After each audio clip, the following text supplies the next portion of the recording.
ಒಂದೇ ಸೂರಿನಡಿ 4 ಜನ ಇದ್ದೀವಿ. ಯಾರು ಸಹ ಯಾರ ಜೊತೆ ಮಾತನಾಡುತ್ತಿಲ್ಲ. ಗಂಡ ಒಂದು ಮೂಲೆಯಲ್ಲಿ ವಾಟ್ಸಪ್ ನೋಡ್ತಿದ್ದಾನೆ. ಹೆಂಡತಿ ರೀಲ್ಸ್ನಲ್ಲಿ ಮುಳುಗಿದ್ದಾಳೆ. ಮಗು ಊಟ ಮಾಡೋಕ್ಕೂ ಸಹ ಯೂಟ್ಯೂಬ್ ನೋಡ್ತಾ ಇದೆ. ಇದನ್ನು ನಮಗೆ ನಾವೇ ಕಟ್ಟಿಕೊಂಡ ಒಂದು ಡಿಜಿಟಲ್ ಜೈಲಿನಂತೆ ಬಂದಿಯಾಗಿದ್ದೇವೆ. ಬೆಳಿಗ್ಗೆ ಎದ್ದ ತಕ್ಷಣ ದೇವ್ರ ಮುಖ ನೋಡೋ ಬದಲು ನಾವು ಇವತ್ತು ಮೊಬೈಲ್ ಸ್ಕ್ರೀನ್ ನೋಡ್ತಾ ಇದ್ದೇವೆ. ರಾತ್ರಿ ನಿದ್ದೆ ಬರುವವರೆಗೂ ಅದೇ ಮೊಬೈಲ್ ಸ್ಕ್ರೀನ್. ತಂದೆ ತಾಯಿ ಅಥವಾ ಹೆಂಡತಿ ಜೊತೆ ಮಾತನಾಡೋಕೆ 2 ನಿಮಿಷ ಟೈಮ್ ಸಹ ನಮ್ಮಲ್ಲಿ ಇಲ್ಲ. ಆದರೆ ಎಲ್ಲೋ ಇರೋ ಅಪರಿಚಿತರಿಗೆ ನಾವು ಸೋಷಿಯಲ್ ಮೀಡಿಯಾದಲ್ಲಿ ಗಂಟೆಗಟ್ಟಲೆ ರಿಪ್ಲೈ ಮಾಡ್ತೀವಿ. ಈ ಮೊಬೈಲ್ ಸ್ಕ್ರೀನ್ ನಮಗೆ ಗೊತ್ತಿಲ್ಲದ ಹಾಗೆ ನಮ್ಮ ಭಾವನೆಗಳನ್ನ ನಮಗೆ ಗೊತ್ತಿಲ್ಲ ರೀತಿಯಲ್ಲಿ ನುಂಗ್ತಾ ಇದೆ. ನಾವು ಯಂತ್ರಗಳ ಜೊತೆ ಕನೆಕ್ಟ್ ಆಗ್ತಾ ನಮ್ಮವರಿಗೆ ದೂರವಾಗ್ತಾ ಇದ್ದೀವಿ. ಇನ್ನು ಮಕ್ಕಳ ಕತೆ ಕೇಳಿದ್ರೆ ಕಣ್ಣಲ್ಲೇ ನೀರು ಬರುತ್ತೆ. ಮಕ್ಕಳು ಹಠ ಮಾಡಿದ್ರೆ, ಊಟ ಮಾಡದೇ ಇದ್ರೆ, ಡಿಸ್ಟರ್ಬ್ ಮಾಡ್ತಾ ಇದ್ರೆ ಅವ್ರ ಕೈಗೆ ಒಂದು ಮೊಬೈಲ್ ಕೊಟ್ಟು ಸುಮ್ಮನೆ ಬಿಟ್ಬಿಡ್ತೀವಿ.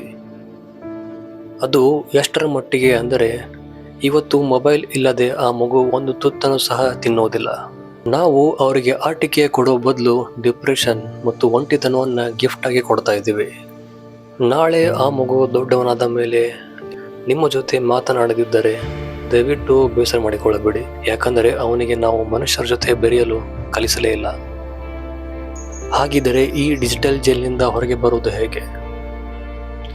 ಮೊಬೈಲ್ ಅನ್ನೋದು ನಮ್ಮ ಕೆಲಸಕ್ಕೆ ಇರಬೇಕೆ ಹೊರತು ಮೊಬೈಲೇ ನಮ್ಮ ಪ್ರಪಂಚವಾಗಿರಬಾರ್ದು. ಇವತ್ತಿನಿಂದ ಒಂದು ರೂಲ್ಸ್ ಮಾಡ್ಕೊಳ್ಳಿ.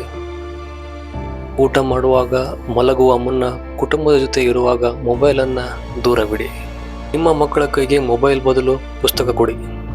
ಮೈದಾನಕ್ಕೆ ಕರೆದುಕೊಂಡು ಹೋಗಿ ಆಟವಾಡಿಸಿ.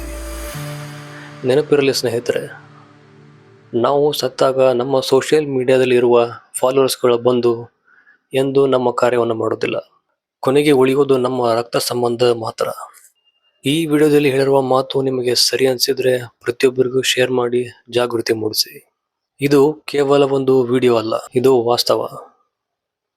ಸಮಾಜದಲ್ಲಿ ಒಂದು ಸಣ್ಣ ಬದಲಾವಣೆ ತರುವ ನನ್ನ ಈ ಚಿಕ್ಕ ಪ್ರಯತ್ನಕ್ಕೆ ನಿಮ್ಮೆಲ್ಲರ ಬೆಂಬಲವಿರಲಿ.